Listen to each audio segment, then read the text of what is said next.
If you are curious about therapy, this episode is for you. If you are wondering, do you really need therapy? Is therapy right for you? Is it really going to work? Maybe you are hesitant about therapy because you don't like talking to strangers.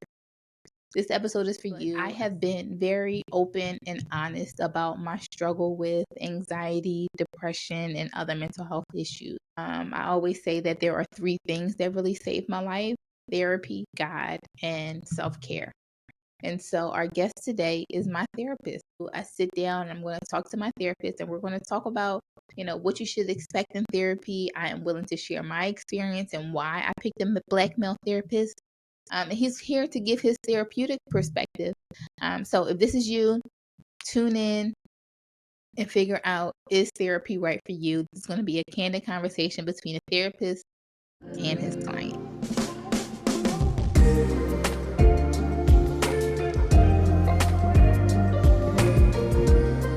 Welcome to the Perfect Partner Podcast, a show for those of you who have not given up on love despite its challenges, where we have productive but sometimes difficult conversations about topics that can really affect your relationship.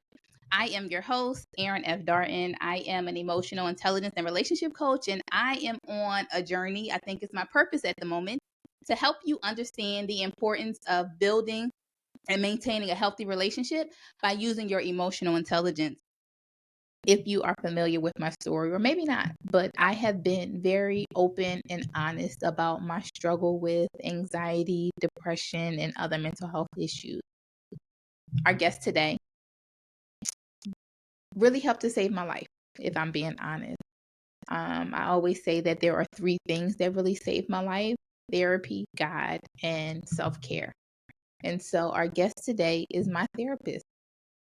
I don't know how this conversation is going to go, but if me being open and honest is going to help you, I'm all here for it.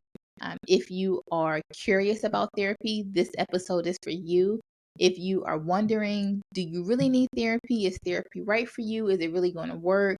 Maybe you are hesitant about therapy because you don't like talking to strangers.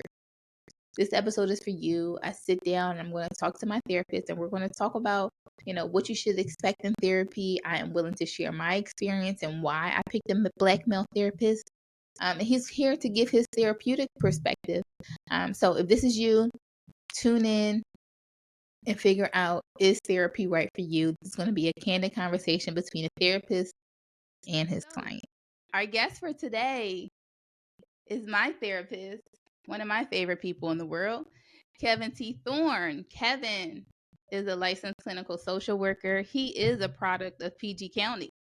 He went to University of Maryland and Howard in their social work program. He has been in this field for over 20 years, and he's had his private practice for at least the last 5 or so years. You can correct me if I'm wrong.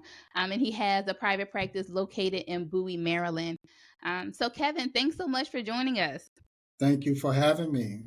It's a pleasure to be here. Absolutely. I got to get my wine already because I just have no idea where this conversation is going to go. We're just going to take a ride. How about that? Yeah, let's do that. Let's do that. I appreciate you. You have definitely helped to change my life, save my life. I believe in therapy, but I figured this would be an interesting conversation between a therapist and a client. Indeed. So that we can, answer people's questions about therapy. Like I said, I'm willing to share my perspective, and then you can share from a therapist's perspective. So I'm going to jump into the first question. Therapy is becoming more and more popular, which I am excited about. But I think that there are still some that are hesitant. So my first question, or the first question is, does therapy actually work? I would say therapy does actually work for a number of reasons. Often what I mention to folks is that one thing about therapy, I think there's this perception that you come to therapy when there's something wrong, right? And you do. Right. If you're feeling overwhelmed, there's been some level of unresolved trauma. There are some triggers that are based on the trauma that represent themselves. If there's some substance abuse issues or challenges with that individual. But the one thing I also find that therapy can also be very beneficial to is just coming in for a tune-up, right?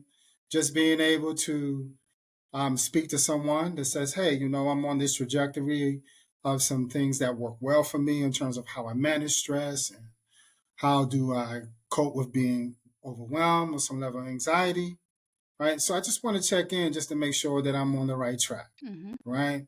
So therapy is not always, it's not totally based on what's going wrong, but also it can help in terms of stabilizing or continuing what's actually working for the individual themselves. Yeah, and I agree because when we started, I was on a bi-weekly. So I saw you every month. Now it's on a as needed basis. When I feel like my life is in crisis, hey, I need an appointment. So yeah, I agree with that. That's kind of how we started, and I think I've been making progress. You have. My answer, I absolutely think that therapy helps. I did go when something was wrong, obviously, and we could talk more about that. But it has helped me a lot of with my perspective, right? I think that you are really good at offering a different perspective. You are also good at calling me on my stuff. I can be a know-it-all, but you don't have a problem with just saying, oh, well, let me know how that works out for you, right? I think you talk to me in a way that I can receive it. And it has helped me with my perspective about things that are going on. It also helped me to identify why I am the way I am, why I do the things I do. Some I was okay with, some I didn't. And I think that you really helped me to kind of get to the source of those things. Some things I wasn't aware of or had no idea that it stemmed back to my childhood. I'm like, I've had a pretty healthy childhood. Like I don't. And so I think that was pretty enlightening to see why I do the things I do. And to kind of, if I decided that, I wanted to work on it, you were all there for me. I feel like it more of like a partnership, right? I come up with the topics, but then I feel like we kind of tackle it together. Absolutely. So I think therapy works, in my opinion. Well, to some of the things that you mentioned, I would tell you, my overall approach, right, is definitely meeting people where they are and not where I expect them to be, because this is their journey and not mine. I'm along for the ride, right? And what I also remind people is that they are the expert of themselves. You essentially are going to be teaching me about you, right? Of course, there is something that's already non-negotiable, which is me treating you with respect, dignity, and also empathy and compassion as well too. But I would tell you, for the most part, my approach is, as I mentioned most often, is I'm riding in the car with you. You're driving, I'm riding shotgun, right? I may say, hey, you may need to make a left. You might want to make a right. And ultimately, I'm going to let you know what lies ahead. But you are driving this car, right? I'm just side by side with you, right? So that's not to negate that I may not, that's not to negate that I won't let you know something in its immediacy. Right. You know what I'm saying? We're not going to just crash and then like, damn, you should have made it right, right? I'm going to let you know, hey, you might want to slow up because I think there's something that we need to either see and unpack, or we just need to pause, or hey, let's just stop altogether because there's a barrier that's in the way. And we need to have a discussion of how we get through it, how we get around it, how do we get over it. Got it. That makes sense. And the whole thing about being the passenger, that makes sense. And so another question, well, maybe it's not so much a question, but things that I hear often when I mention therapy to somebody, one thing that comes up a lot is they don't want the therapist to put things in their head, or they don't want the therapist to brainwash them. Yes. And I would say this to you. What you should have before you is a skilled therapist that is patient, that is compassionate, and then also too allows you to talk more than the therapist is talking themselves. right? Mm-hmm. Because that individual wants to be heard. Mm-hmm. Because one of the reasons why they are coming to you is um, most often they're not being heard, Mm-hmm. right? Um, and I do think that is very important for people to make sure that they're interviewing more than one therapist, Mm-hmm. right? I would say at least three, right? Mm. Because if you have two, it's difficult to make a tiebreaker. You have Okay. three, that hence allows you to have some sort of tiebreaker, right? Right. So what does that interview look like? Like, what is that like? This is when you're talking about when you're first picking a therapist. Is that what you're talking about? Absolutely, Okay. absolutely. What does that look like? Well, what that looks like is being very um, intentional about what your needs are therapeutically, right? Two, asking that individual what is their experience in dealing with, let's say, depression or anxiety. Mm-hmm. What is their approach, right? Um, I mean, the other pieces as far as education, I'm not saying that's not important, Mm-hmm. but just really asking that therapist, like, what is a typical therapy session with Okay. someone who's experiencing anxiety or depression? What's your what's your typical approach in terms of someone experiencing trauma? Mm. So it's asking those questions. It's kind of using that Socratic method that you and I talked about, which is Right. that there's power in questions. Mm-hmm. But I think it's very important for a person to know what is the goal that they're seeking therapeutically. That's a good one. What's the goal? And I that's a good question. So you should know the goal before you even go to therapy? Well, you should at least explore it with yourself. You may not have all the answer, but what you do know is there's something that's not working, Mm-hmm. right? So the idea is, okay, well, let me lean toward therapy. Okay, cool. What is it that I need for myself therapeutically, Mm-hmm. right? What do I look for in a therapist, right? What do I look for in a person who is in a position to help me understand, who is in a position of healing? Okay. So even if you start out with just one piece, hey, you know what? Just need somebody that to just listen to me. Mm-hmm. If that's your one thing to start off with, then and that works for you, then go with that, Right. right? So you don't need to figure it all out at one time, but at least have some level of understanding what it is that you're seeking Okay. and how So you can best be supported. kind of have an idea of what it is that you want to go for and what you want to work through. Ask them their experience with the things that you are struggling with. Are there any other things you should be looking for when selecting a therapist? And then I'll choose. I don't know if I've ever told you how I picked. You probably figured it out how I picked you as my therapist. But are there any other things you think people should be considering or looking for when selecting a therapist? Are you open? I would say some insightful question. Is it important for you to have a male or a female? Mm-hmm. Is it important for you to have someone of color? Or Mm-hmm. does it even matter? Mm-hmm. Right? I think it's having some level of insight in terms of what is most important to you Mm-hmm. because it's really all about you. And if you're finding someone who makes it more about them, Right. yeah, you got a problem. Right. That makes You got a sense. problem. That makes sense. So, how did I choose you?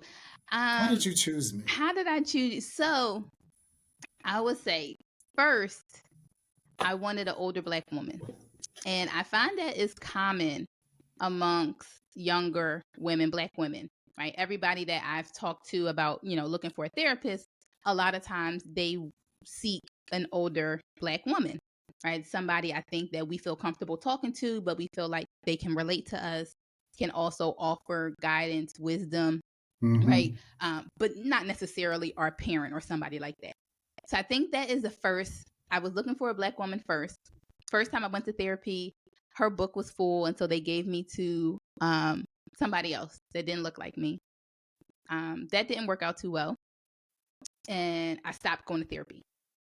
And so, time fast forward, I'm like, okay, I really need to go back to therapy.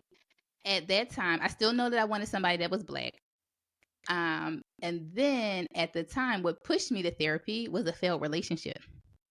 And so I chose you as a Black male because I thought that you might be able to help restore, um I don't know if I would say like a lack of confidence in me, but I think I would honor your opinion more, which I think, at least this is what I was thinking.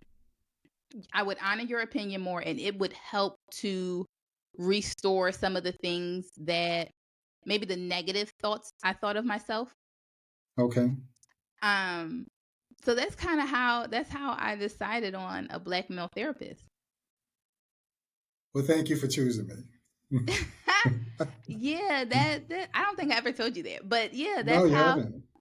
that is how I ended up, because going through the breakup, and I'm like, I need kind of like, I would like another male's perspective on the situation, right? Make sure I'm not crazy, or that type of thing. I think that's what yeah, that's how I got here. You know what I would say that's very interesting about what you said is that I have noticed within, so I started my private practice in 2015, Okay. right? And so one of the things that I was curious about, right, was how effective can I be Mm-hmm. with women, but more specifically women of color, Okay. right? And what I wanted that to look like. Mm-hmm. And so what I came up with is one, wanted to make sure, and you're going to probably hear me say this a lot of times because I find this to be very a crucial element in terms of what a therapist should have, right? Is the one thing I wanted to make sure that I did was engage in active listen, Mm-hmm. to really listen to what people have to say, but also what my sisters have to say, because they have a lot on their mind. Mm-hmm. And sometimes it's not a bad thing. I think that's such an excellent thing because, or characteristic to have, because I think you guys have the same struggles that we have, Mm-hmm. right? One of which is not being heard, not being validated. If we express some level of emotion, you must be angry or you must be crazy. Mm-hmm. Right. No, I just got some stuff on my mind, Right. and I just need somebody to listen to that. But I was a little challenged because I didn't think that women would look toward a Black man as a listening ear. Mm-hmm. Only to find out that I would say I would say that no, the majority, I would say about 45% of my clientele are women. Wow. And to what your point was, I need a male's perspective Mm-hmm. about relationships, about even sometimes who I am and what I see, Mm-hmm. right? But it's also reminding me also too that regardless of gender, people are people, Right. right? We all have the same blood. We all have the same challenges, be that black, white, or orange, Mm-hmm. right? We cry the same, some louder than others, Right. right? We bleed the same. We laugh, right? So we all share some of the same commonalities. But to that point, I did find it interesting that a lot of my clientele in the beginning were women. But I embraced that Mm-hmm. and I welcomed it. Yeah. I mean, it works for me, and you are my second therapist, but I felt like the first one, she was a woman. But I just don't feel like we connected, or that we had a rhythm.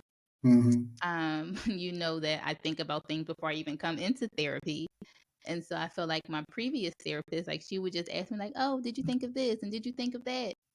Well, you know me, I thought about it all before I got here. Like, I can lay out all the options. If I do this, this is what's going to happen. This and this, that's what's going to happen, right? This is just how my brain works. Right. So I don't feel like for her, or with her, it wasn't very effective. And I would say the other thing is, back to what you were saying about, right, coming off as aggressive or angry.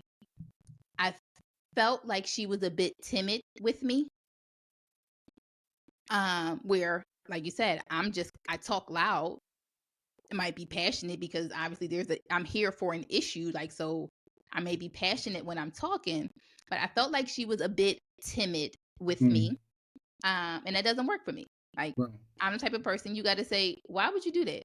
Or that was dumb, right? But that's me. And I feel like you do a good balance of that. Because I also told you that the first session that I needed that.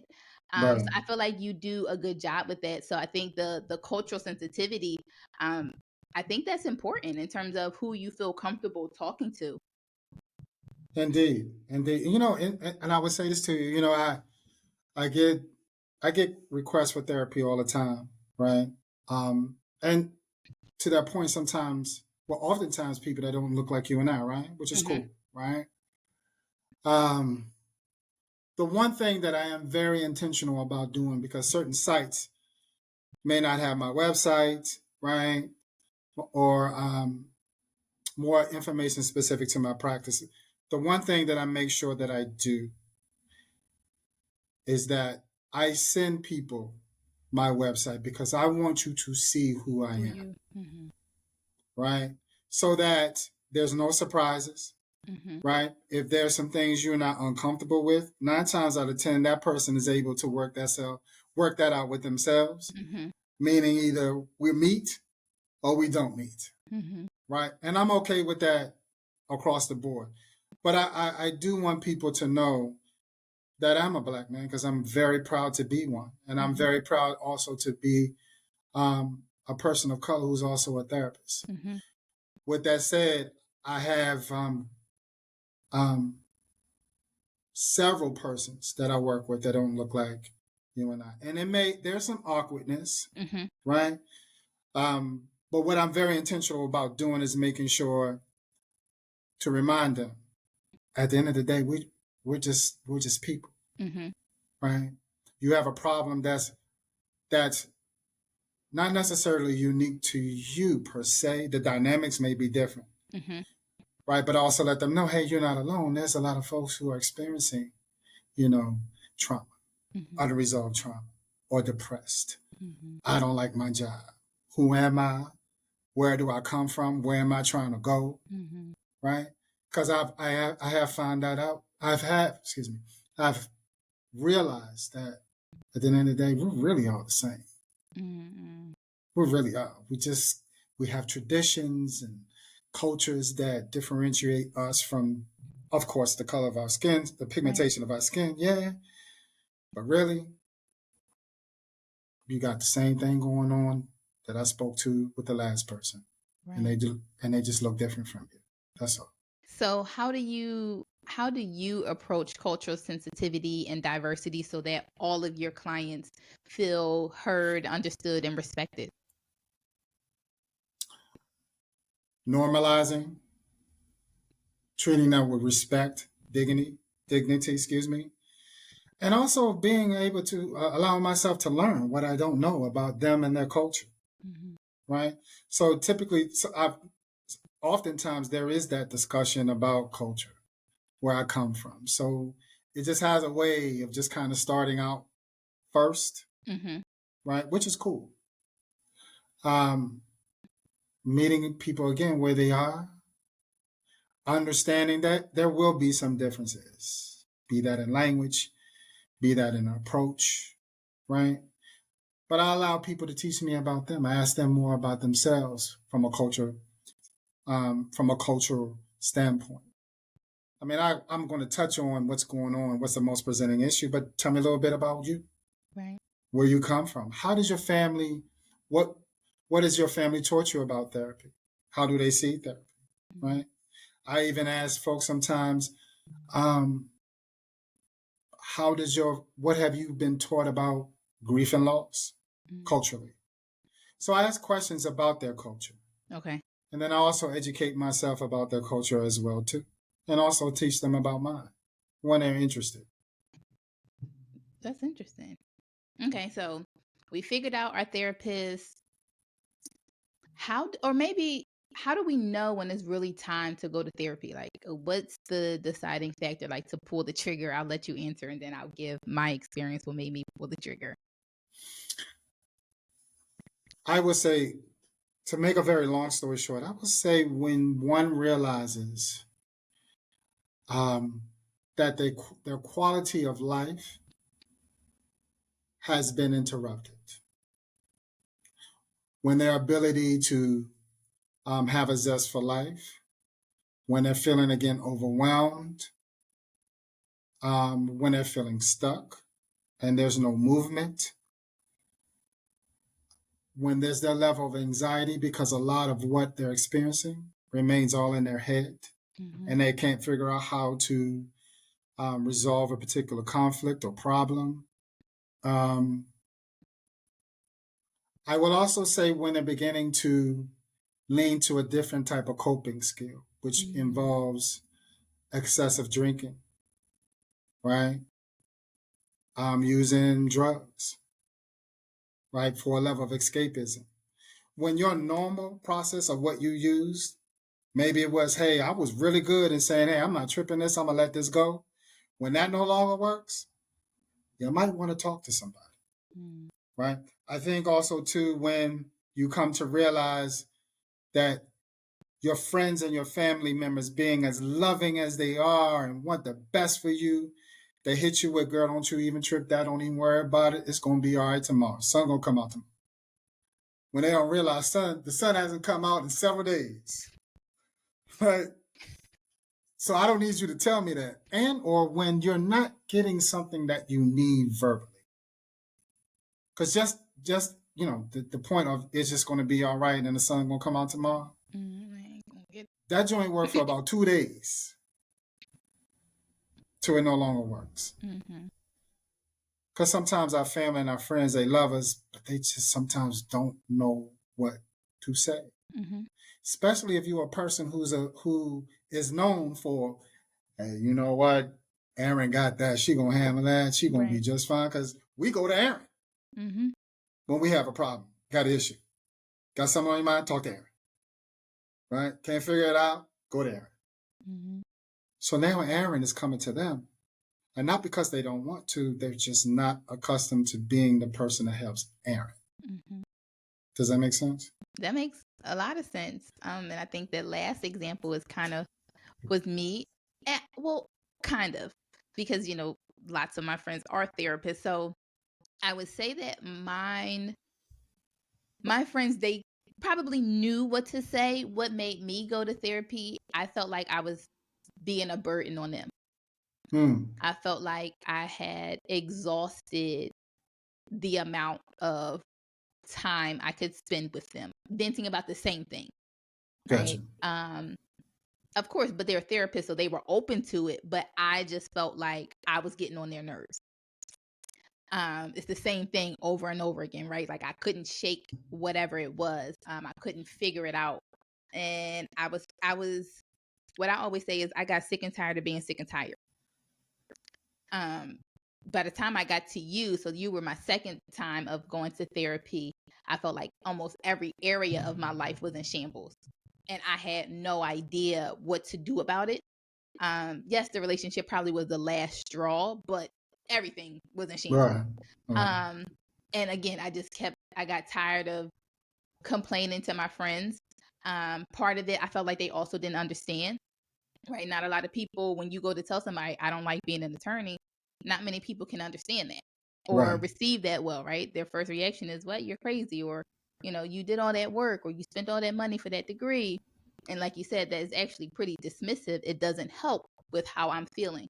So I think it would be a combination of parts of it people didn't understand. And the most part, the biggest part is I felt like I was getting on my friends' nerves, even though I know they probably would say I wasn't.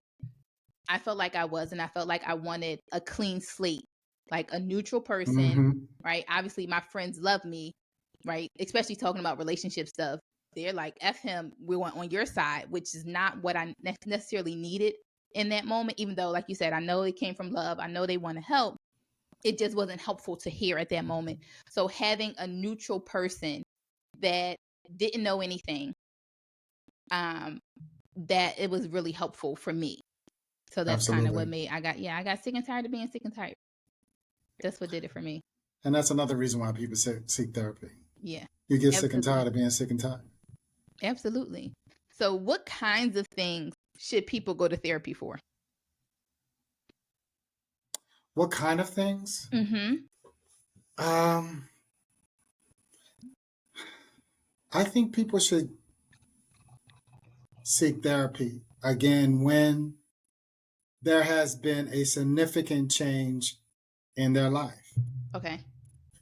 both something that's challenging, Mhm. difficult, heart wrenching, but also again just seek therapy because hey, I have this new entity that entered into my life. I love it and I enjoy it. I want to learn how to embrace it, Mhm. how to be willing to accept it, right? That could be, getting into a new relationship. Like this is something that I've never experienced before, right?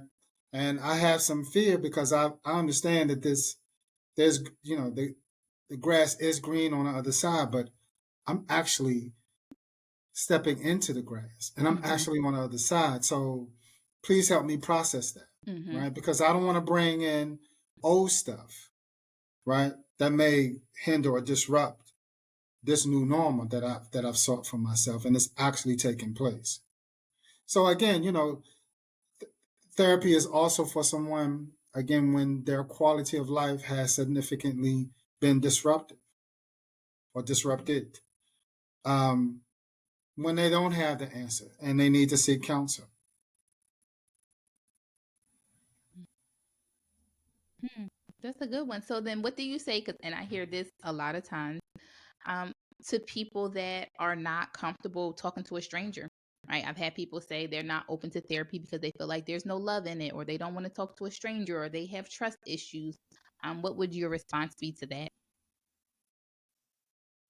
Well, when I hear that, I think a couple of things. I think that one, this individual unfortunately may have not had a good experience with a therapist. Mm-hmm.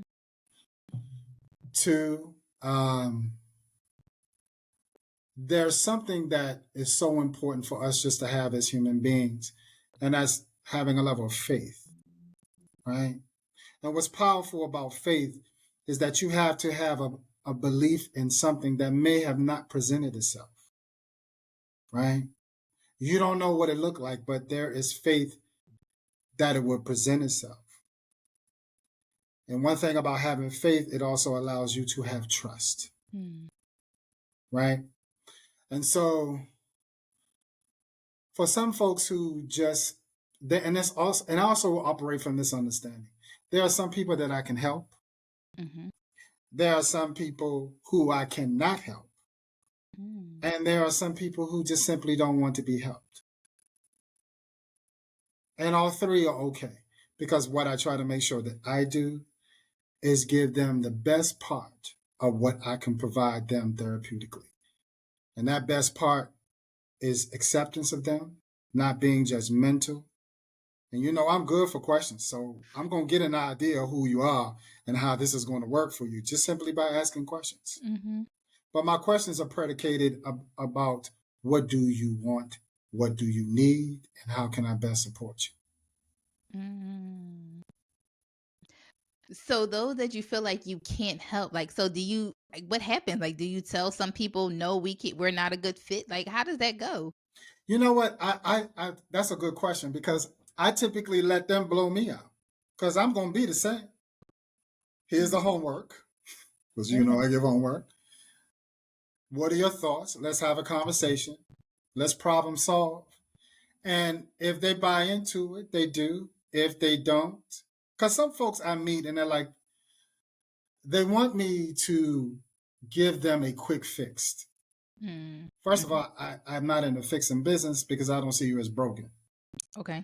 I see you as an individual who has an issue and a challenge, and you need some assistance to get through it, around it, and over it, and really and grow, right? Okay. And so for folks who just don't want to, they end up saying, "Hey, you know what? Think I need to stop. It's been, peace, love, and hair grease, and I'll see you on the other side, maybe, right? Here's what's interesting. More often than not, those same folks are like, hey, Kevin, do you remember me from Noble Street, right? They come back. They come back, right? And I just, hey, I'm here, what's happening? And we just start the conversation. I'm not like, I'm not shaming them. I'm not making them feel guilty because people start where they're ready to start. I also ask them this. If I get a sense that someone we're not vibing or anything, or they're just not endorsing themselves to the fact of therapy, I ask folks, is there anything that I can do differently that I haven't done? Is there anything that I haven't said or mentioned to you or provided to you that you need? If it's no, you've been good, then I'm cool with that. Because you can't say I didn't ask it. Right. That's interesting. So, okay, let's say we got a good therapist and we vibing. And I'm coming to sit on your couch. What should people expect in their first session? In their first session with me? In their first session. I would, just a conversation.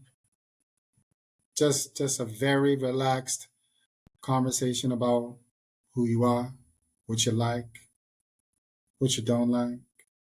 I initially tell folks, listen, it's taking a moment for you to get here, so it doesn't require you to unpack everything that has happened to you in the last 3 months in one session.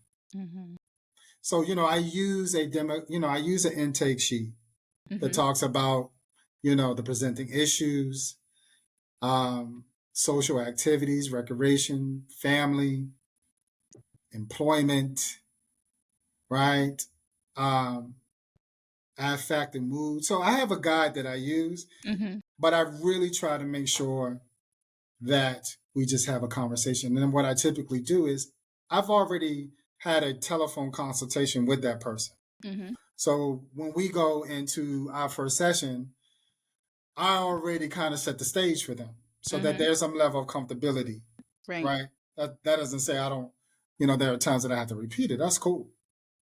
But I give them a snapshot of what therapy is going to look like. And so some of the things that I mentioned in terms of, hey, listen, be okay that you haven't been here before in terms of how you're feeling and what your thoughts are, even therapy. So I do mention, hey, let's just take a ride. We're going to take a ride and we'll go from there. I'm smiling because I don't remember our first session being so calm and cool and relaxed. Let me tell you what I remember of our first session. Tell me what you remember.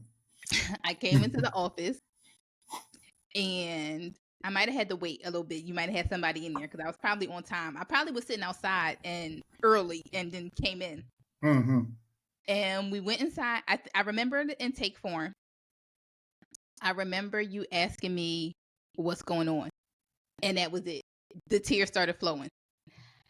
I will say, I think that first therapy cry, and I've heard other people mention this too, that first therapy cry, when your therapist the very first time asked you what's going on or what brought you here, that cry, I would say even just that first cry is very therapeutic.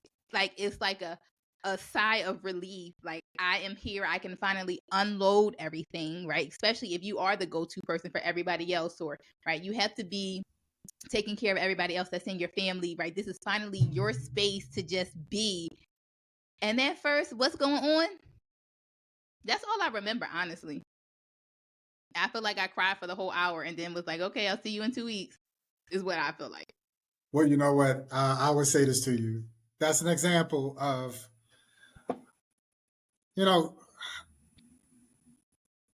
can be a little, well, there is a craft to meeting people where they are. And a lot of times is not saying anything at all. Mm. So, for example, when you did come in, you cried. I didn't say anything. As a matter of fact, the only thing I did do is I slid over to you a box of tissue, and I just sat back and just kind of waited for you. And then when you were ready, you spoke. So everybody's kind of unique to their own selves. I think it's a practice, and it's also a gift to be able to read the room when you are in the room with someone, right? Nonverbal cues is something that I pay most attention to. You can say whatever you want to say out your mouth, right? Right, but I'm paying attention. What's going on with your shoulders? What's going on with your eyes? What's going on with the fidgeting of the hands? Right. And I'm not saying anything, girl, while you're fidgeting your hands, right? But it's allowing me to at least have an idea of what my approach is going to be and what is the first word or words to come out of my mouth. And sometimes it's nothing. Sometimes I just match the body language with the body language. I see you upset. I see you expressing yourself. First thing is, I'm happy that you're doing that. Let's get that out, because we're going to be talking about that as a level of putting that as a resource or making that as a coping mechanism, allowing yourself to feel, to express yourself. So you already came in there with a coping skill, like, cool, girl. Yeah. Crying, that's a coping skill? It sure is. Do you know how many people internalize and keep all that bottled up? And then all of a sudden there's a trigger, and then it's like a balloon that bursts. All the emotions come out all at one time.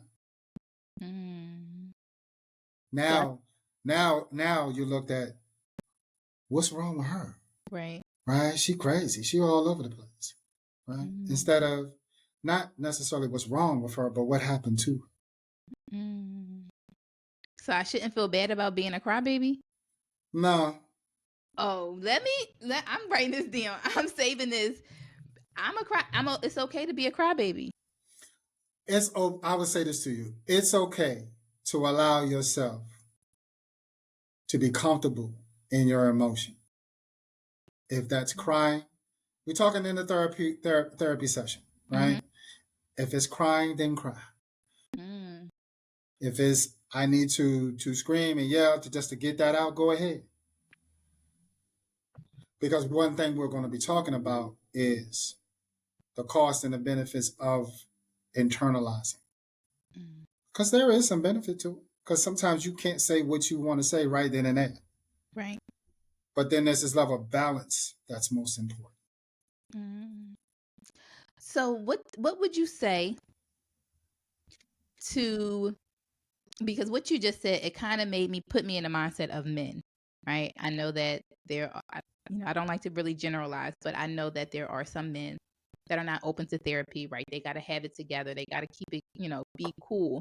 And so what you just said kind of made me think about that in terms of internalizing and not wanting to share.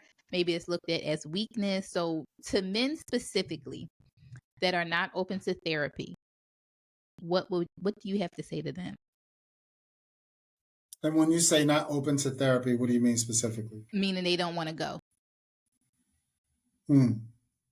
Well, I would say this to you. For the men that don't want to go, I think the first thing I recognize or have them recognize is that you're here. That was just kind of step one of just trying to get over that that boundary, right? Or that barrier. For men, I think things have changed significantly. I would say men have really begun to endorse the idea of meeting with a therapist. I like to hear that. I got to give it up to my men, my brethren. And I'm talking about just not black men. I'm talking white men, Hispanic men, men in general, because I had the opportunity of meeting men of all ethnicities, right? What I will say is that men in general have been taught, and I know you've heard this before, that it is not cool, okay, or manly to express your emotions. But I will say this to you.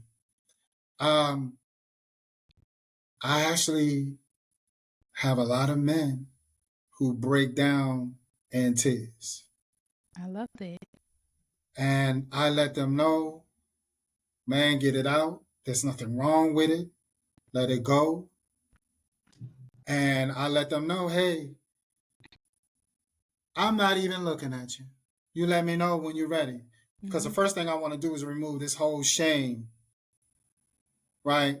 Or this whole narrative that you're weak or you're a sucker, you're a punk, right? Because you're allowing yourself to express yourself. This is what you're supposed to do, right? So I help them normalize that. And one of the things I mentioned to them is that I understand it because men, as little boys, little boy falls down, right? What you crying for? Get up, right? You're being a little sucker, you're being a little punk, right? Look at all these people crying. So now, oh my God, I better not ever express my emotions because that's shameful, right? It's almost disgraceful in the way, right, that it's presented to them as far as the parent. And they mean well. They just want their kid to be strong. Not understanding your son needs to be not only physically strong, but emotionally strong at the same time, right? Little girl comes through. She falls down, boo-boo, what's wrong? Who hurt you? Where they at? Where does it hurt? It's okay. She's picked up and she's comforted. So just kind of imagine that with a male who has to kind of go through this whole bravado ideology or misconceptions about what it is to be a male. But to that point, I think, I would say partly because of COVID and Zoom, because you don't have to drive all the way to somebody's office. You can be in the comfort of their home. Man, let me go downstairs in my man cave, excuse me, and let me go talk to this person who's not my friend, who's going to not tell me what I want to hear, right? Who's willing to listen to what I have to say. So I think men have gotten a lot better in that regard, I must say. And I love that. And let me tell you, men, like when women that are healed, healthy, hear that you are in therapy, that actually get you brownie points. Like that's a green flag for us. Like real quick. Right. Because I think what it means is, or at least how I interpret it, is that you are open to taking accountability, right? You are still willing to grow, right? It's not going to be a your way or you're right. I'm the man, beat on my chest, right? What I say goes without any logic behind it. So definitely therapy is a definitely a green flag when you, for men, I think both, but especially men. Like when I hear, if I'm talking to somebody, like I ask, have you been to therapy? Are you open to therapy? If they say yes, right, you get brownie points for that. Especially me as an emotional intelligence coach, right? I hear that all the time. And I'm so glad to hear that more men are going to therapy because I have that conversation all the time about men not having emotions, men being more logical than women. And I'm like, it's just not, it's not true, right? You, like you said, boys don't cry. You have been conditioned to ignore your feelings, right? Whereas women, we play house from the time we a baby. We get baby dolls for gifts. And so it's definitely different than I see it when I'm working with couples. And like when I see a husband, he cannot, like you said, express his feelings. I was talking to one couple, only thing he could say was he felt like he got played. That's all. That's the only way he could express what he was feeling. He could not attach a tangible emotion to it. Well, I would say this to you as relates to men, specifically black men. I think black men have been taught that you have to make sure that everything and everyone are okay, that you are perceived in a non-threatening way. A lot of times that's not you expressing your own thoughts and how you feel. And then at the end of the day, maybe you get your turn. And sometimes most black men don't. Right? This is this whole eggshell thing, right? that we have to sometimes be mindful of.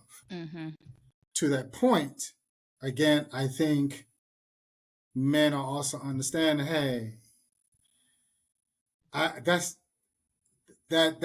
causing me more good than harm emotionally. That's impacting not only how I see relationships, but how do I even see myself? Like, just imagine just constantly, and as a Black woman, you also understand it's just constantly being hyper vigilant about everything and out everybody, right? Not only is it not sustainable, it emits its own, or elicits its own level of mental health challenges. So then when you finally, again, decide to, as a man, express yourself, you're all over the place. Right. You're not even making sense. You know what I mean? Because it's an immediate brain dump. And everybody looking at, there's folks looking at you as though you've lost your complete mind. Yeah. Now, what has happened is that there's been too much air in a balloon and it just finally burst. That's what's going on.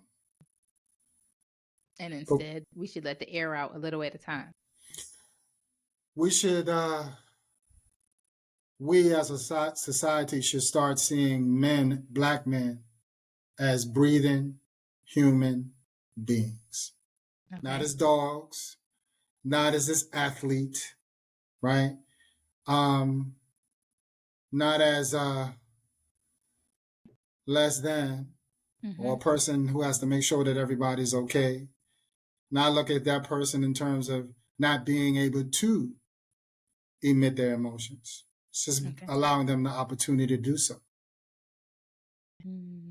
So what does that look like? Looking at them as breathing humans and creating a space or making it acceptable for them to express themselves. What does that look like? Women, we're listening. What is it that we can do to make the man in our life, whether it's our partner, our husband, boyfriend, uncle, son, whomever, whatever male in our life, what can we do to make it more comfortable for men to open up? Remove your own stereotypes. Remove your own stigmas as it relates to when you see a Black man. Check your daddy issues. Second, not look at all men as the same. Be mindful who you choose. Understand that it can't be everybody else and not you. You're making a specific choice in terms of who you choose as a partner. I think the other thing also too is see the man. Listen to the man. What you don't know, ask questions. No assumptions. Manage your own biases. Check your judgmental mentality. Leave your past where it is. Don't bring it with you. Unless it's a point of reference, right?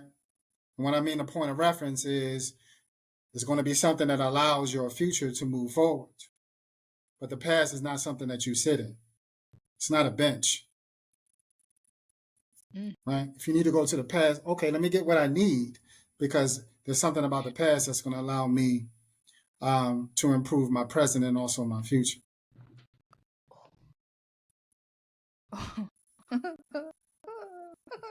You asked me. I'm here for it. And you just stepping on toes. I'm all right? Look, the Perfect Partner podcast is about having productive but difficult conversations. This is one of those. That's what I'm here for. Right. So, you gotta know what you want. You gotta know what you want. You have to know what you want. Okay. Well, you know what? Let me rephrase that. You have to be very cognizant of what you want versus what you need, because they're not the same. No, I want what I need, though. I need what I want. If that works for you, that's cool. As long as you know that there's a distinction between the two. What's the distinction? What you may want may be just a fleeting idea. What you need is something that will sustain you over a course of time.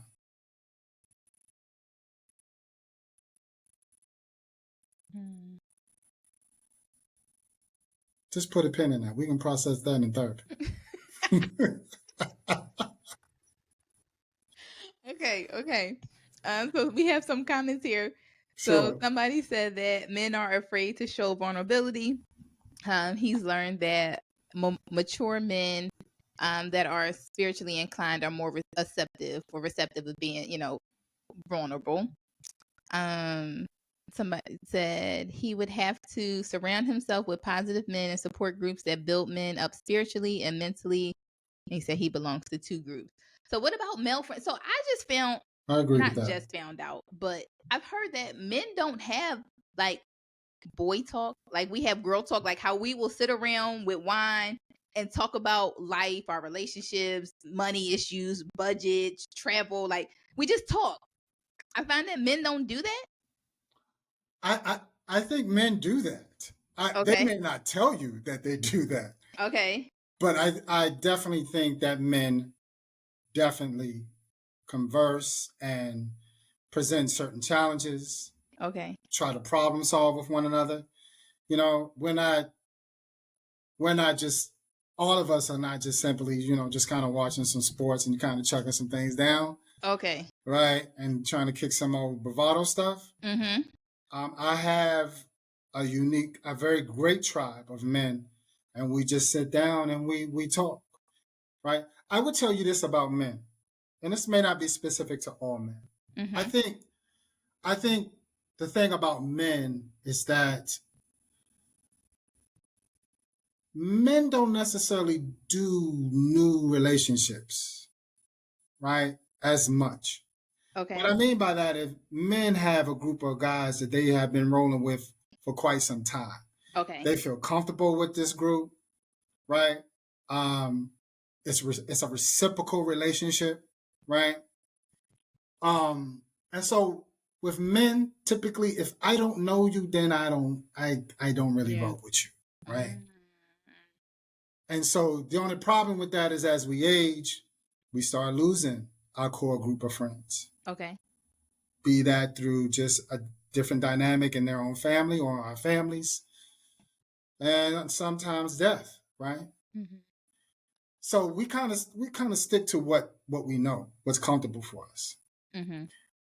I think women, I think you guys are excellent in that I may not know you, I may not even like you, but I'm going to go ahead and have this trip or this experience with you Uh-huh. because it's more about the experience, Right. right? That women tend to focus on, right? Because after this experience, girl, I may talk Oh, to you, that's I may not. Who right. cares, right? With men, it's like if I go on this experience, I don't want my peace disrupted. I don't want you bringing no nonsense, and I don't know you, so I'm not comfortable with you. It doesn't make it right or wrong. It's just different. Men flow in one way, and women flow in a different way, right? But Okay. when men do have groups, though, let me Okay. say, they have a core group that they connect to. Okay. I didn't know that. Well, that's good to know. Yeah, I can't tell you all our secrets. You know what I mean? That's all right. We don't need all of them. Just, just the important ones. So the men talk, yes. Okay, men talk. All right. Men Hopefully just they share good information. Hopefully. I don't know. I'm just gonna go to the next question because I don't even want to know the sure. answer to that one. The next question is, can therapy save my relationship? Can therapy serve your relationship? Yeah. Of course. I think the first thing is to identify what needs to be saved. Okay. Um, I think the other thing is also you and your partner have some sort of meeting of the mind in terms of what is the challenge that you equally see in a relationship, Right. right? So it's actually probably starting out as a partnership, Mm-hmm. right? Not so much in terms of what you guys don't agree on, because that's going to come out in the discussion anyway, Right. right? But what is it that we collectively see in our relationship that we either trying to sustain Mm-hmm. or that we see needs to be changed that we both are in agreement with? Like I don't do couples therapy, Okay. right? Because I just love individual therapy because I just feel that there's a need. Well, there's a need across the board, but most people don't have an individual that they can speak to. But what I do mention to people who are seeking couples therapy is that don't necessarily start by what you guys are in a disagreement on. Okay. Start out with, hey, what do we both see as partners that is challenging to our relationship? Right? So that not only do we walk in there as partners, we also walk in there in terms of some sort of unified front to get a therapist to work with. And I mean, because you're going to talk about what you see indifferently and what's not working, so on and so forth, right? But it's something about kind of walking in there as a unified front that speaks to we want to maintain, grow, and salvage our relationship. So here's what we both see. So sometimes that's not a bad place to start. So now what if people know that they probably need to go to therapy? Maybe they just keep fighting about the same things over and over again, or they are just not connected the way they once were. But let's say one of them are not open to it. Like, what happens then? I tell the person, interesting question. I recommend people then go see a therapist for yourself then. People are going to be ready when they get ready. And what I also find that happens is when they see the partner going to therapy and see that there's been some significant change or movement in that person. And the partner is going to tell you, hey, you know what I learned in therapy today? Right. Right. And I tell folks, hey, tell your partner what you've learned. Right. So that helps to give the individual some idea. Hey, you know what? Maybe I'm going to check that out. You know, my woman is going to see therapy, and I see the benefits in our relationship, and I see the change in her or in him as well too. Right? Reminds me of that person that I chose in the first place. Right. Let me go ahead and check out this therapy thing. That's good. So go even if your person isn't willing to go just yet. Absolutely. Is there ever a time where therapy doesn't work? Is there ever a time when therapy doesn't work? What's not working?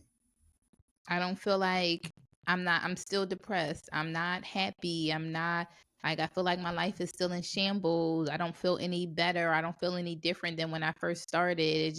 I don't feel like it's working. Well, I think if I'm hearing you correctly, that sounds like a person who is probably stuck. Right? And what I mean, and so one way to help someone who is stuck is to really have a conversation about, number one, what does being stuck look like for them? What are the barriers that's not allowing them to move forward? Or what are the barriers to endure some of the things that we talked about as it relates to coping skills? Right? So it's really having a conversation about what is stopping that individual from endorsing what we talked about, right? To activate the skill sets that we discussed that they themselves said, hey, I like this. This is what I want to need. This is what I need to move forward. So it's really talking about that because it's not uncommon for a person to just kind of get stuck. A lot of that is teaching them how to not only be cognizant about what their thoughts are, okay, right, but what's going on with their body, right? Because the body also too needs to be checked. There's also some therapy that is also required to heal the body, right? So it's getting them to be connected with their own internal body system responses. Okay. Right? And one of the things I'm sure that you remember that I mentioned is not getting so caught up in, well, why I'm not doing this, why this has not happened, why this not working. Because why is a rabbit hole, right? Why, as I mentioned, could be 1.5 million reasons, which part of why you're going to be okay with, right? Right? Why is like being on a merry-go-round. You're just spinning around in circles, right? And don't know how to get off. So it's having that discussion about who, what, when, where, and how.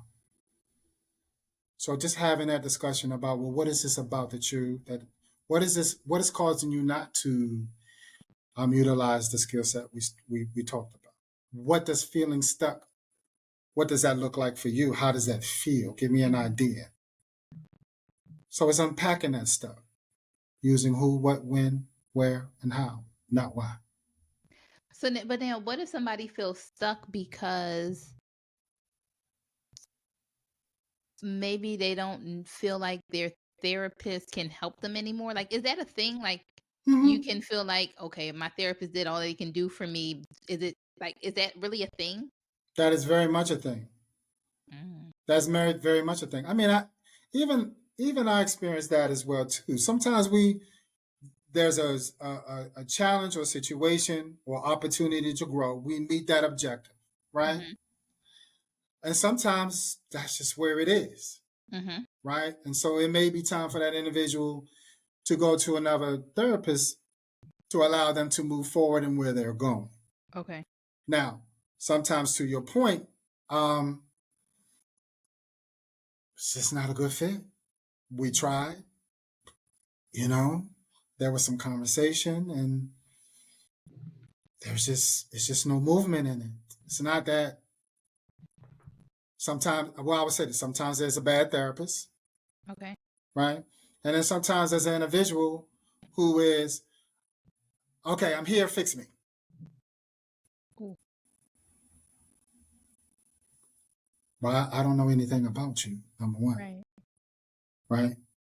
It's like, so I think it depends on the people, of course. But to your point, that does happen. This is just not working. I'm not getting what I need. Right? It goes back to that point. There are some people that I just simply can't help. It's not because I didn't try. It's just the vibe, the connection is not there. The therapeutic alliance is not there. It's not because it's not been specifically speaking for me that I have not tried to cultivate that. Right. But I can only do what I'm allowed to do. And people will only do what they allow themselves to do or experience. And that's true. And from my experience, I would say, right, because you are my second therapist. Actually, the first one I said didn't work out. Right. We just didn't click. We didn't vibe. I felt like she was timid with me. And so I think once, and I only had like a few sessions with her, but once it didn't work out with her, I wrote therapy off altogether. Like, oh, it's not going to work for me. It's just not for me. Right. Until I got sick and tired of being sick and tired again. And I was like, okay, let's try somebody else. So I would say from my own experience, I think finding a therapist is like dating. Just because one didn't work out, don't write therapy off completely, right? That just means maybe that therapist was not for you, and you should just continue to find somebody else that may be a better fit. And when you go to the next one, be honest about your previous experience. Like in our first session, I told Kevin, like, yeah, I was in therapy. She didn't look like me. This is why it didn't work out. This is what I need you to say to me, right? I need you to be straightforward with me, because she wasn't. And he has no problem doing it. And it works. Been here for years. I would say this. I have so much that I'm interested in learning and growing as a therapist. Right. And where I began in 2012 and where I am now, it's totally different. Okay. Right. So what I have learned is that when you see that there is this unspoken challenge that's going on, or just this dynamic that's not being presented, or this lack of connection between you and the individual, then I definitely think that the therapist has to ask these questions. Okay. Which is, hey, I notice that there's sometimes this disconnect, right? Sometimes there are some things or situations that don't allow you to speak in terms of what's going on with you, some level of hesitancy, right? I noticed that. Number one, do you notice that? Right. Number two, if you do, is there some things that I can do, or what is it that I can do to help support you in that, right? What are some things that I can do therapeutically that allow us to not only address that, but come up with some solutions, right? That would allow us to have or develop a therapeutic alliance. So, for example, there are some people I met, hey, Kevin, I like what we do. I'm just not feeling the homework. Mm. I just don't want to do the homework. Okay, well, cool. If that's not what you want to do, then how do you best acquire skill sets? Right. How do you best learn? Right? I've even had people who are very cognizant about cognitive behavior therapy, right? That's just kind of reframing your narratives for the most part, right? I've heard people say, hey man, don't even hit me with that cognitive, that CBT stuff, because that doesn't even work for me. Right. All right, cool. So I'm not going to give you, I'm not going to press upon you what you mentioned to me that doesn't work, right? So sometimes in managing this kind of disconnect, it's asking the questions about what works and what doesn't work.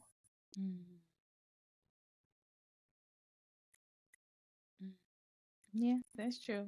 I feel like I just got lucky with you, because it works. We had that one conversation and that was it. I feel like you've asked me like along the way if there's anything that I need you to do differently, but for me, no. Like it works. It's really like the direct conversation that works for me. Right. But that makes sense. That definitely makes sense. I think one thing that makes therapy scary, and I kind of saw a post about this. It said like getting your shit together requires a level of honesty. Like it's scary. Like you don't know what's on the other side of what you pull back. Right? It's like an onion, and as you peel these layers, it can be scary. I think I went in naively because I feel like my childhood wasn't traumatic, and so I went in like blind, like, oh, okay, what happened? And then we started digging, and I was like, oh, maybe there are some things that I need to talk about. But for other people, they may be more aware before they even get to therapy of the things that's on the other side and that it's scary. And so, what would be your advice to people that's like, I'm scared to pull it back because I don't know what's going to come out of it, right? I know that I've had a traumatic childhood experience, whatever it is. I'm scared to even deal with it. Going back to that experience is very painful, right? It doesn't feel good. So what advice do you have for people in that situation? What I would say to you, when I have individuals who vent or speak to their their their concerns, the fear, the challenge, the unknown, right? The one thing that I take from that is that they definitely have a level of self-awareness. Right? Okay. And one thing about therapy, what helps what really is instrumental in helping the individual is that they have at least some sense of who they are, where they come from, where they are, and where they're going. Right. So, hey, Kevin, this is scary, this is new, and I'm fearful. And one thing that I do is I speak to them in terms of how brave that was for them to say, because it is. Right? Like how we don't just walk around and tell people, hey, you know what? I'm scared, I'm weak, I'm fearful, I'm shy, right? See me, right? So when a person has the ability to even mention some semblance of that, I jump on that with a lot of confidence building, self-assurance, letting them know that it's definitely a safe place for you. And I'm so happy that you allowed yourself to express that. That's the first thing that I did. I acknowledge it, that they said that, right? And how brave it was for them to mention it. The other thing that I go to, the next step, a lot of times for me, and again, it varies. The one thing that I mention to them is the importance of developing skill sets, techniques, right? That helps in terms of mood and affect regulation, right? Teaching about triggers, the definition of triggers, right? And I even have an exercise to help them identify what they are. Mm-hmm. The reason being is because I think coping skills development is one of the first things you want to do with folks, because you're going to open up some doors, right? Some crawl spaces, right? Some memories mm-hmm. that the brain has been just kind of, and the brain is I swear, I think if I had to do it all together, I think I'd have been a neurosurgeon, right? Brain surgeon, right? Because I just think the brain is so fascinating, because the brain has a way of saying, hey, you know what? This is not for you right now, in terms of just unpacking and presenting all the stuff that you're going through. So we're going to store it away for you. And then when we think you might be ready, right, we're going to present it all at once. We're just going to present it to you. That's called triggers, mm-hmm. right? We know, the brain knows what your triggers are. The question is, do you know what your triggers are? Mm. So I say that to say that I think coping skill development and mood and affect regulation development and techniques are so very important. Mm. So I start from there, right? So that's not to say that, okay, I got all these Kevin Thorne skills, that we've talked about for 2 weeks. It's going to be a piece of cake when we walk in the door. No, it won't be. At all. It won't be. But what you do have differently is that you walking in there with at least a resource bag. Mm-hmm. That you can actually dig into your bag and pull out what's required, right? Mm-hmm. Your jug of water, right? Mm-hmm. Your deep breathing techniques. Hey, how about I just stop for a minute, turn back around for a second, right, and kind of start this all over. Mm-hmm. So that's typically my approach. Got it. So I only have a few more questions. This next one, sure, I'm going to ask the question. I'm not going to look at you because I already know where this is going. Okay. But, well, this one is more of a comment. Mm-hmm. And I already know your response to this. But they said that so the question that I posed was, are you open to therapy? If not, why not? Or what questions do you have about therapy? And so this person said that they aren't open to therapy. They feel like all they try to do is prescribe you medication. So what's the question you have for me? So is it true that all therapists just try to put you on medication? No. Are there some? Yes. Are there some that do not? Yes, and I'm one of them. And I won't look at you either as I respond to this question. Right? My thought is this. I do think that medication can help.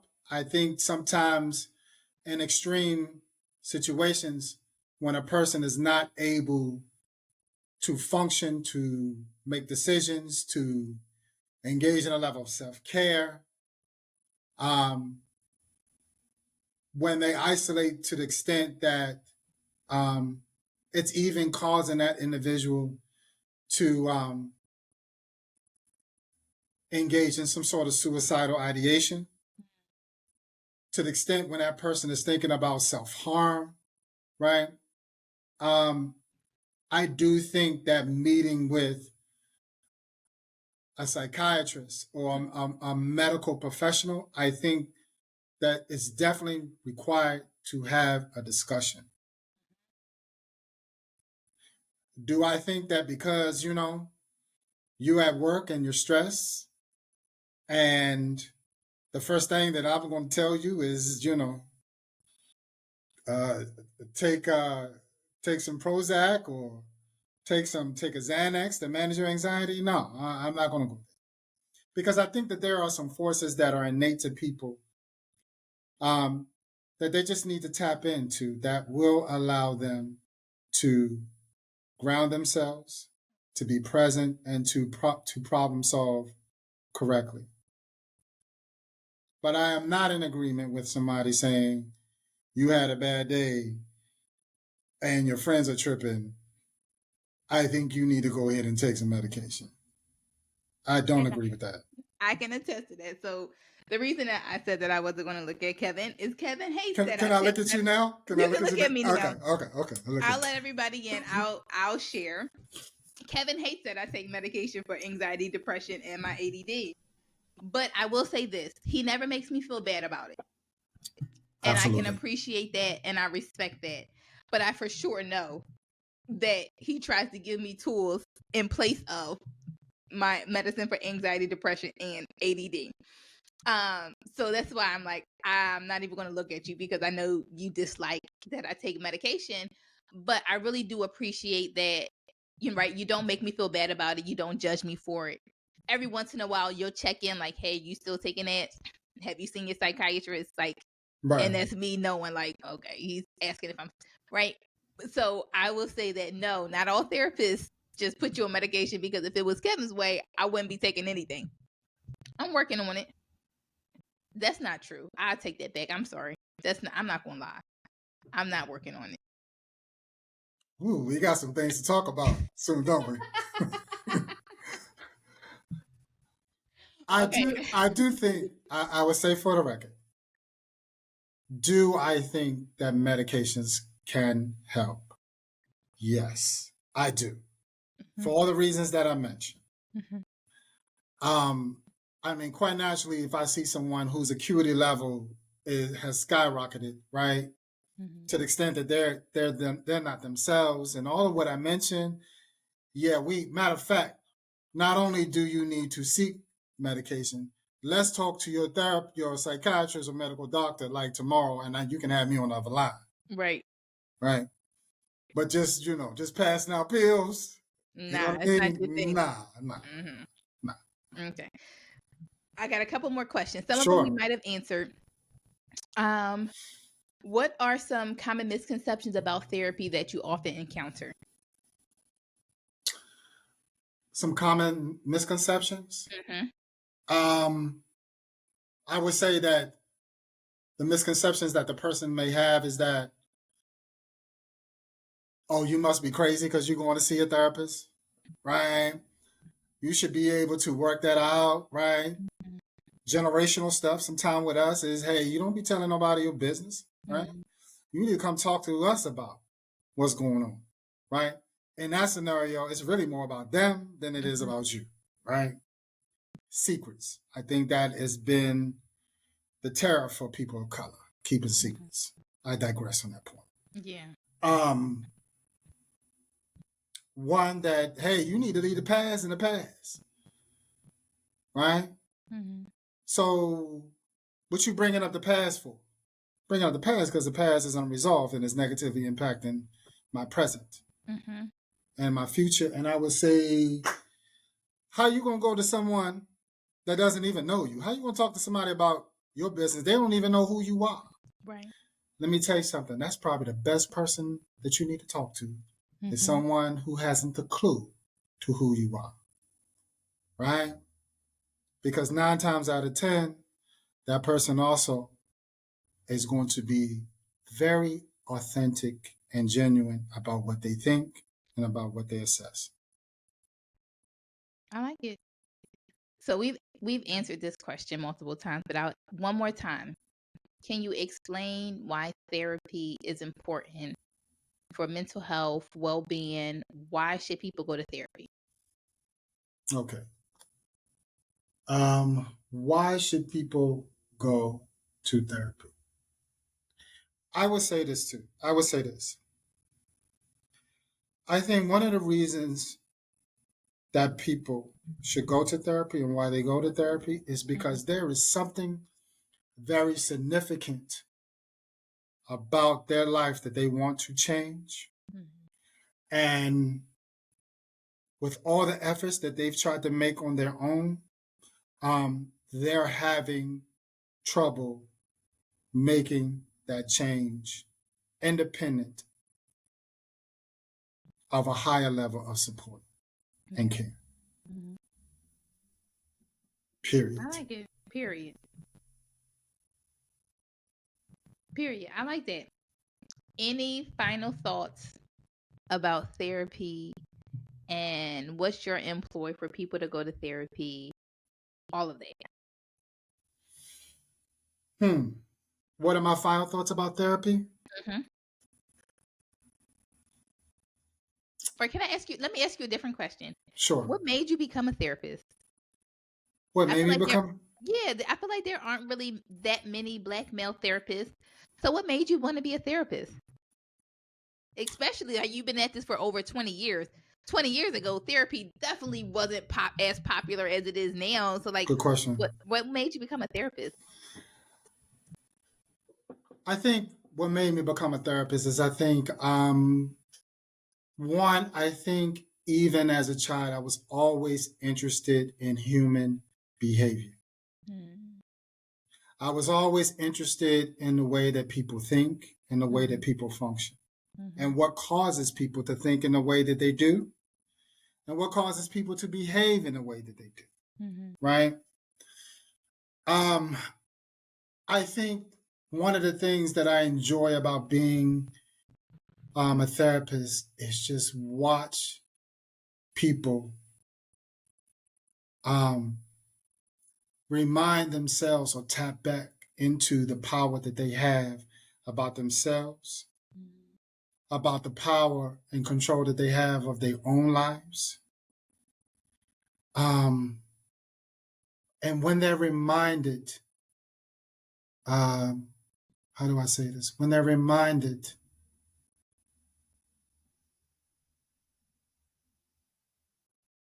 of the change that they wanted and they allowed themselves to embrace it.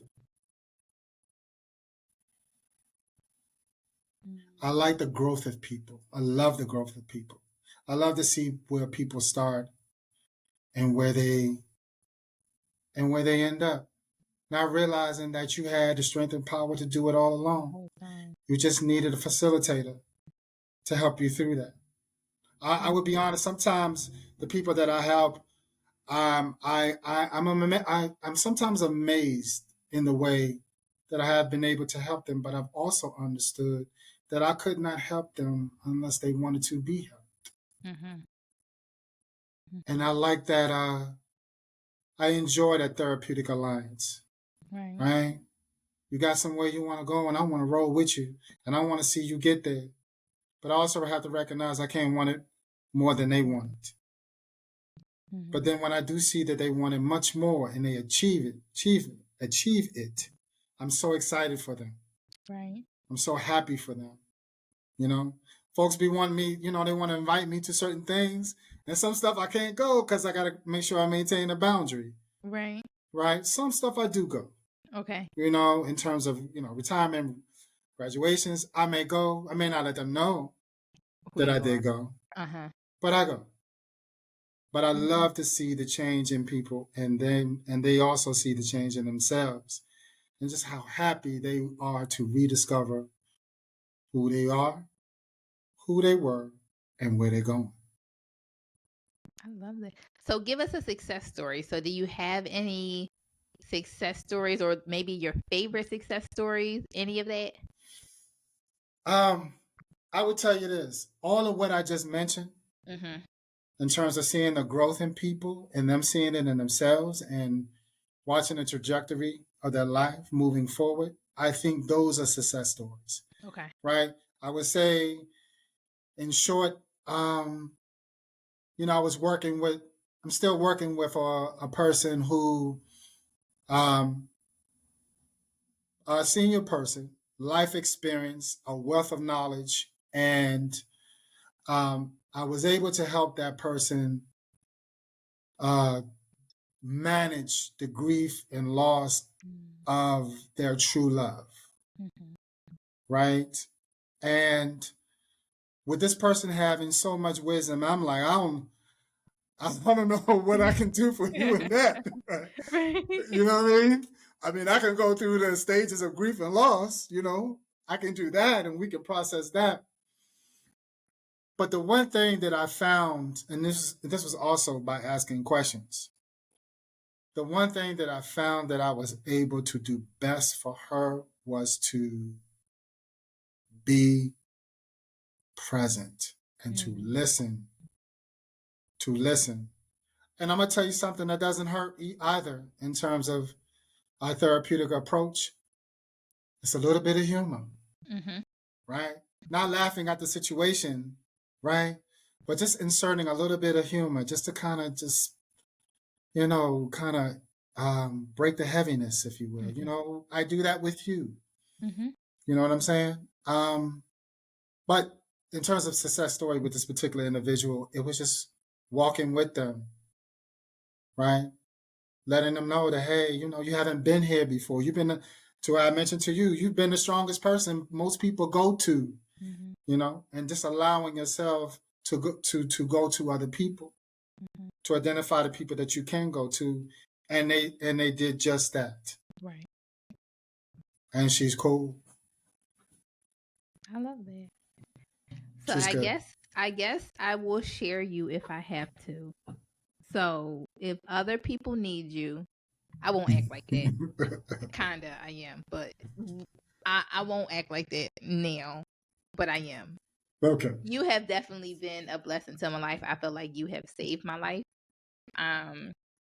Definitely have saved my life when I was going through that stint of depression and anxiety. I always tell people like therapy, God, and self-care is what pulled me out of it. And I think that you played a huge part in that.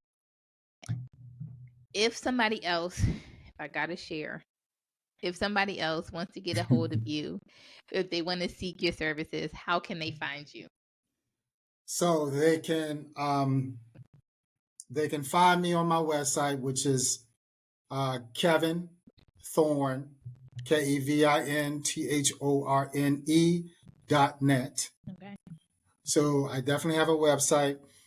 Got to get a little better with, you know, Instagram and social media. So unfortunately, you know, I It's don't have overrated. that. Okay. But you can find me on my website. I'm also on psychologytoday.com. So you can definitely pull me up there. And just keep in mind, you know, whatever I discuss with you, I won't discuss with Aaron. And what I discuss with Aaron, I won't discuss with those individuals themselves. Absolutely. And and then also too, you'll have all my identifying information is on my website. So check me out. Absolutely. So it'll be, and I'll also put it in the description. So if you need him, you can go ahead and book a consultation with him. I'll share if I have to, if it's really going to help. I don't really like sharing, but you know, whatever. I'll share. That's the third thing we need to work out on ourselves. Right? Sharing. No, what's your question? Somebody said they had a question. Tell me your question. So while they are typing their question, sure. This episode will be released on Thursday, and so on Thursdays on social media, I used to give a Thriving Thursday tip, and I don't mean like I tell people thrive in their singleness, and I don't necessarily mean in terms of relationship status. I mean you being single, being a whole individual person. So since you are our guest, I will allow you to give our Thriving Thursday tip while the person is typing their question. All right, cool. I'll make it quick. I would say, to thy own self be true.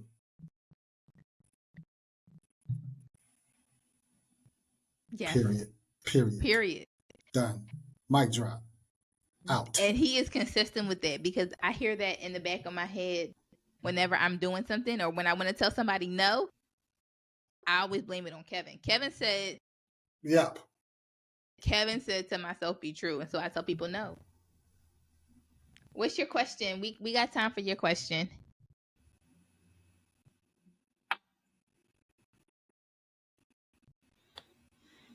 While they're typing their question, any final words about therapy and going to therapy, all of that? Um, I know I skipped a bunch of questions, so any question no, that you you're good. really want I, to answer.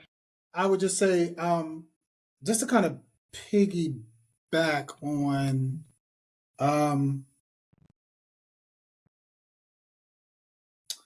I will read something to you that I wrote. Okay. Okay.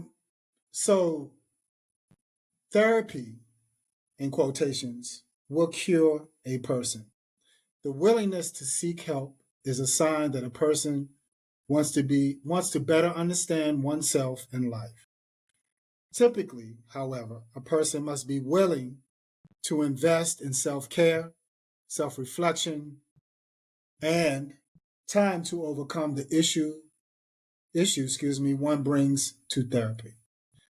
Ultimately, therapy is only helpful when a person going to therapy becomes ready and willing for it to be helpful. Therapy provides an opportunity to gain insight to oneself, as well as to develop skills useful in facing the difficulties that bring someone to therapy. Hmm. So it sounds like you get out what you put into it. Yes, ultimately, with things I love being in that. line with the therapist that is willing and open and present, Mm-hmm. you're going to be teaching that individual about who you are, Mm-hmm. what's challenging, right? And what skill sets you already have to help best meet those challenges. And then we just kind of expand on that. We don't need to reinvent the wheel. Mm-hmm. You got to bring something in, though. Right. Because therapists are not mind readers. Mm-hmm. So I can't come in and expect you to pull teeth. Yeah, we just do a whole seance kind of thing. No, we can do the seance piece as, you might want to tap into that as a coping mechanism, but it's not allowing me to understand what's on your mind. Right. It's Got it. allowing me to get an idea of how you can process your feelings by way of a coping skill. Yes. Okay. Okay. So we have a question. Did you ever have someone who had any religious convictions from not going to therapy, and how did you handle it? So if I'm understanding the question correctly, they're based on their religious and spiritual beliefs, going to see a therapist was not endorsed or permitted, or there was some sort of kind of shaming with that person seeking therapeutic support. Is that the question?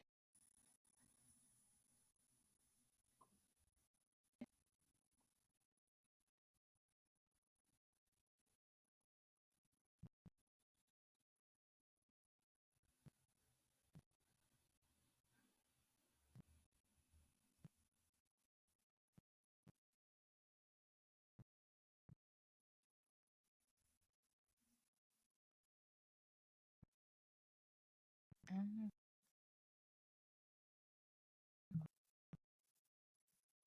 They're still I think they're responding to the still question. yeah, they're still responding. So I guess maybe with religion and therapy, right? Because we have definitely been taught, right? Talk Right. to God. You hear me say therapy, God, and self care help save my life. I don't know. They're not. Well, let me at least respond to that question in the best way I can, Okay. to the extent that I understand it. Um, I would say this to you, that I respect everyone's religious belief, Mm-hmm. right? And what they lean into spiritually, right? Mm-hmm. I don't get into the whole piece about my personal belief in God, Okay. but I do think it's important that someone has a spiritual entity that they can lean to in terms of guidance, right? And support. Okay. They clarified. They said if they had any religious conviction based on your style or like a secular counselor, like pretty much not being a Christian counselor or anything like that. I'm open to the idea of them bringing that to the table. Okay. right? To the extent that's also another support mechanism. Absolutely. Absolutely. I don't, it's not for me to question, hey, I believe in this and you should believe in that, right? I'm totally on board, like I said, in terms of not reinventing the wheel. If Right. that is a locus of support for you, hey, let's bring that in. But am I Reverend Kevin? No. I'm not, right? Right. You know what I'm saying? Right? Do I have a belief system? Do I have a spiritual entity that I endorse? Absolutely. Right. Right? I love that. Kevin, I Yes. appreciate you for joining us. Thanks so much for you guys for tuning in. If you have any more questions, please let us know. I will leave Kevin's information below. Next week, we are talking to another therapist, but she is talking about pretty much more so on the child side and how do you make sure that you are raising a child that is competent in this whole era of gentle parenting. So that's next week. If you guys have any other questions, like I said, leave them below. You can always join the conversation live in the Perfect Partner Facebook community. And I appreciate you guys for joining us. You guys have a good night. Thank you for having me. Much appreciated. Absolutely.